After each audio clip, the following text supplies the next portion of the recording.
And hello, my fellow monsters, creatures of the night, creatures of the dusk, creatures who accidentally got up at dawn and then felt terribly embarrassed because they had to run back to their coffins. Hello!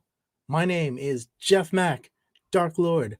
I am one of the more famed monsters of New Jersey, which, while I admit New Jersey is not exactly the largest place to be known as a monster. I mean, I suppose I'm not really in Jack the Ripper's class. He certainly spent quite a lot of time around Boston, Whitechapel, England. Sorry, I get the two confused sometimes. But I will be your guide as an evil overlord. You can tell that I'm an evil overlord by the fact that I have a cloak that won't let me see anything that's going on. I also have a brand new haircut. Today, as always, I will be deconstructing some of the propaganda of Peter's Evil Overlord List. For those of you who've seen this before, I'll just go over very quickly what the Evil Overlord List is. A long time ago, in the days when the internet was made out of text and subliminal messages were limited to things like, "Oh, I happen to feel like a Coca-Cola today. Would you like one?" As opposed to now when, of course, subliminal messages are beamed directly from Facebook straight into your brain. Back in those days, someone invented the Evil Overlord List, an idea of things that monsters, autocrats, Ming the Merciless might do in order to capture an audience, well, or to create a captive audience. And inflict evil upon the world. Now, if you know me, of course, it is my life goal to inflict evil, misery, and suffering upon the entire world. I mean, I can give you references to hundreds of people who will tell you just how monstrous I am capable of being and how many horrors I have inflicted. I wasn't actually there for any of them, but I'm told some of them were quite terrifying. And I'm sure that if I participated in them, and hey, come on, would your worst enemies, people who want to destroy both you and anything that they find successful because they live miserable, sad, pathetic lives, would those people lie? Certainly not. So today I shall tackle a new piece of Peter's Overlord List. Excuse me. Is it Peter's Evil Overlord List? Well, if it is, you'll have to look it up yourself. I am now up to big number 11. It's been a while since I've been here. I am wearing my inherited cloak. Plus, of course, you can't quite see it, but it's a terrible picture of Darth Bane, my favorite Sith. And speaking as a Sith, and by the way, for those of you who don't know Sith, Sith are what Jedis would be. Jedi. Sorry. Sith are what Jedi would be if Jedi weren't idiots. The Sith Code, for those of you who don't know it, is the following. And I'll just tangent here, and then I'll get right back to what we're doing. Peace is a lie. There is only passion. Through passion, I gain strength. Through strength, I gain power. Through power, I gain victory. Through victory, my chains are broken. The Force will set me free. But now, to get to number 11 on Peter's Evil Overlord List, ahem, I will be secure in my superiority. Therefore, I will feel no need to prove it by leaving clues in the form of riddles, or leaving my weaker enemies alive to show that they pose no threat. Well, I mean, I suppose that is one way to do it, but once again, and I've noticed this before with the Evil Overlord List, there's a great deal about the Evil Overlord List which takes not simply results into account, but takes into account the idea that all villains are basically machines. And while Certainly there are some villainous machines out there, and I would like to meet more of them, uh, not counting the Facebook algorithm, which I'd like to meet less of. Villains are not machines. That does not, however, make them flawed.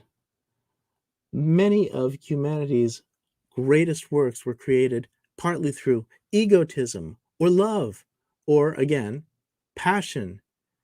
They were not necessarily created with pure dispassion. I was recently reading, as I often do, one of the James Bond books, Thunderball. And in this book, there was this grand plot to hold the world hostage in exchange for nuclear weapons. We think of this as boring, but when Mr. Fleming wrote it, he wrote the definitive early version of it. And while there might or might not have been people before him, as far as I can tell, there weren't. I've read my John le Carré. I've read, well, I've read what espionage books there are which predate the Cold War, and I'm not so sure, but let's say that Mr. Fleming at least set the tone for capturing nuclear weapons, then it was not a cliche, it was not a Dr. Evil sort of thing. Well, part of what happens, and indeed part of the genius of the James Bond books, there's plenty you could dislike about them, is the humanity of everyone involved. The humanity of James Bond, who is a killer, a murderer, aware of it, ready to be a blunt instrument for England because he believes in England, and thank the gods, such as there are, that he lives in an England that, at least on paper, is worth fighting for.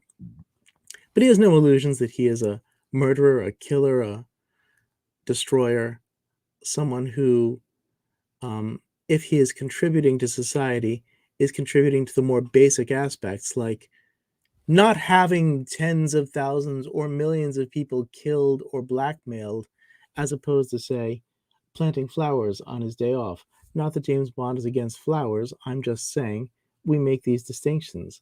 Well, secure in my superiority. I can be secure in my superiority and take risks.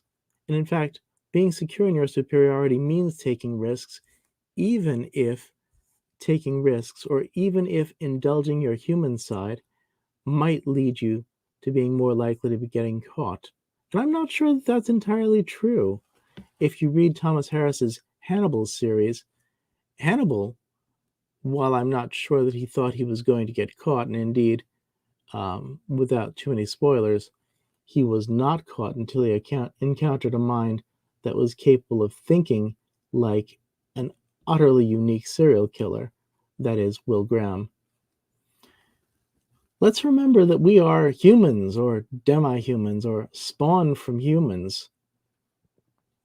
There's nothing wrong with enjoying your superiority. There's nothing wrong with, in fact, there's something overly compartmentalized, and if I can steal from Alan Watts, overly westernized about the idea that we might take our so-called superiority, use it to go about our tasks like emotionless robots, and then after the task is done, then we can carefully, I'll note, by the way, that all Bond villains pretty much tell their henchpersons to live relatively non-extravagant lives, and most villains find themselves constrained to live fairly simple lives, even if they're wealthy, or live very remote lives. Let's not get into Dr. Shatterhand again with Fleming, or for that matter, without too many spoilers for the book Hannibal, again by Thomas Harris, to live far from where anyone is likely to recognize them, whether or not they're among other people. We are humans. Our passions stem from being human. And in fact, most evil overlords are fueled by their passions. And those passions don't necessarily have to be a weakness. Yes, I'm not a big fan of anger. I'm not a fan of anger dictating your plans, dictating your ideas. But we are humans. We get inspired because we are humans. We want things because we are humans. Those with the extraordinary will to go after them, that's something different. Read your Godfather. The Godfather is a highly controlled individual, but this is not an individual who is without peace, without love, without even a moral code. He is devastated. This is a very minor spoiler, but I'll just mention that, for example, in the first book and movie, one of his sons dies, and he is broken by it. Well, not broken, he is shattered by it. In fact, it is an event which brings him back from a sick bed. But we have these very human urges. And really, tell me something. Yes, we get it. If you're in an adventure novel and you show mercy to your foes, if you let them live, if you talk to them, if you give them a chance to be near you, you are taking a risk. But realistically, even the greatest of supervillains take a certain amount of risks. And part of that risk is because they're looking to enjoy, they're looking to interact with, they're looking to be some kind of part of the human race, even if their part of the human race is being far apart from it. Going back again to Bond, because I seem to be on a Bond kick. Mr. Big, who identifies himself as the first great criminal of his circumstances and his abilities. It's a little bit harsh to say that we are insecure in our superiority if we decide to leave clues. We are probably unwise if we leave clues without taking into account the possibility that somebody might figure those clues out, but that's different. There's nothing wrong with having human foibles, and in fact, there's no real known human being. Hell, there's not even a known Terminator 1000 that doesn't have some sort of foibles. It comes with being sentient. Hannibal Lecter, it is noted, and this is not too much of a spoiler, has a certain amount of whimsy to him, which I can very much appreciate. Clarice Starling, again, without too many spoilers, Clarice Starling goes after Hannibal Lecter, has her own imperfections. They change some of how she interacts with the world, but it doesn't make her anything less than an unbelievably efficient FBI agent. As for leaving your weaker enemies alive to show that they pose no threat, well, not my personal philosophy. If you have weaker enemies, you might very well want to kill them or dispose of them. But, depending on where you are, getting rid of a body is difficult. It's annoying. And for myself, I've written a book where where the protagonist tests enemies to see if they're weak. And to do so, she must give them the opportunity to be strong. One of the things that is noted in so many books, so many movies, is the difficulty of a real villain, not a black and white absolute villain must serve things that are known as forces of darkness. And let's not even get into Dungeons and Dragons' idea that the forces of darkness are absolutely defined. This is evil, that's not evil, this is evil, that's not evil. Or their later idea that they can take this world that's existed for 20 years and make evil out of it. It's not necessarily hubristic, it's not necessarily foolish to leave your foes alive. It's not foolish to necessarily want to talk to your foes. You have good reason, if you're doing that, to believe they won't escape. Okay, yes, there's a possibility that your foes might be unbelievably resourceful and escape. But then again, there's also the possibility that if you shoot your foes, people will come looking for them. You have to dispose of the bodies. You might have to dispose of witnesses. It's not like this is a zero sum. No, it's not like this is a zero cost equation in any regard. If you're going to do something, make sure your enemies really are not likely to escape, or make sure that you can potentially subvert them. There's no reason to believe that the things that you do perhaps out of ego, but also perhaps out of strategy, are wrong.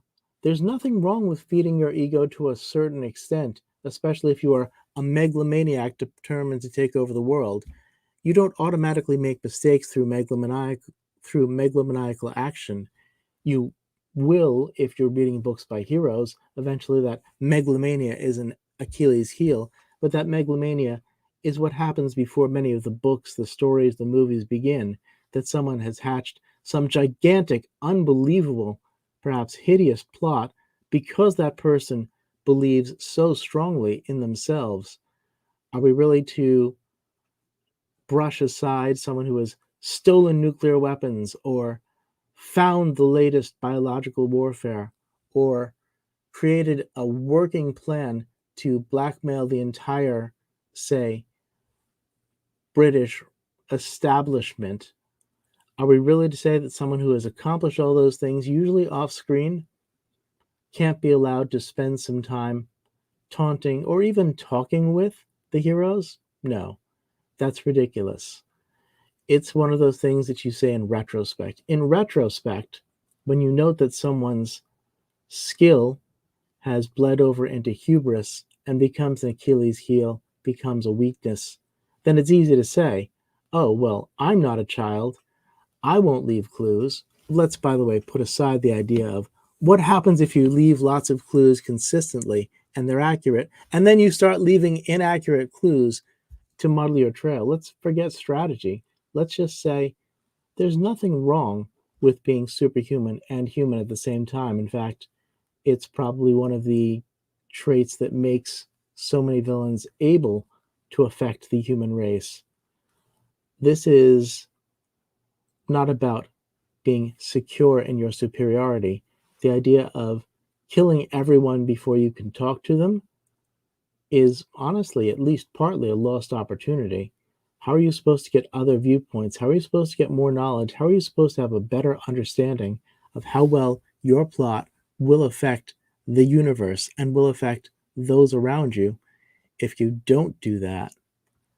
That is my 2 cents, or perhaps my 15 and a half cents.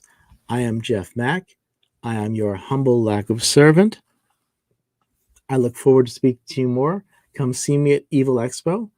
Come see me at Guilt and Fanfare, a magical emporium where we will be selling amazing things.